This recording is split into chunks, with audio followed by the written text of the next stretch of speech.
Platelet কমে গেলেই কি সব ডেঙ্গু রোগীতে প্লেটলেট আসলে দিতে হবে?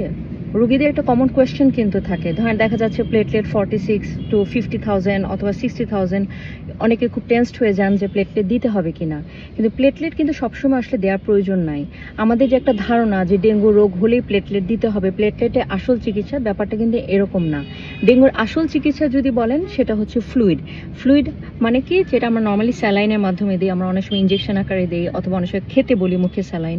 ইনিশিয়ালি অনেক বেশি খেতে বলি, যখন জ্বর থাকে, জ্বর কমে যাওয়ার পরে হচ্ছে এটা পরিমাণটা খুব অ্যাকিউরেটলি পেশেন্টের ডিমান্ড, বয়স, হাইট অনুযায়ী আমাদের হিসাব করে দিতে হয়।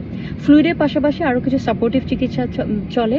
প্লেটলেট স্পেসিফিক যদি প্লেটলেটের ব্যাপারে জানতে চান, আসলে 10,000-এর নিচে না আসলে প্লেটলেট দেওয়ার কোনো প্রয়োজন নেই।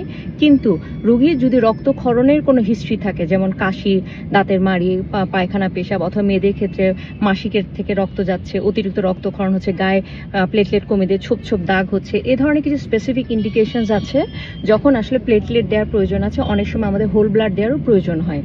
সো আমাদের মনে রাখতে হবে, ডেঙ্গু মানেই প্লেটলেট না, প্লেটলেট কমে গেলেই প্লেটলেট দিতে হবে, ব্যাপারটা এরকম না। কারণ অনেক সময় রোগীরা খুবই আসলে এটাতে আশঙ্কাগ্রস্ত হয়ে পড়েন। এই ব্যাপারে নজর দেওয়া জরুরি। ধন্যবাদ।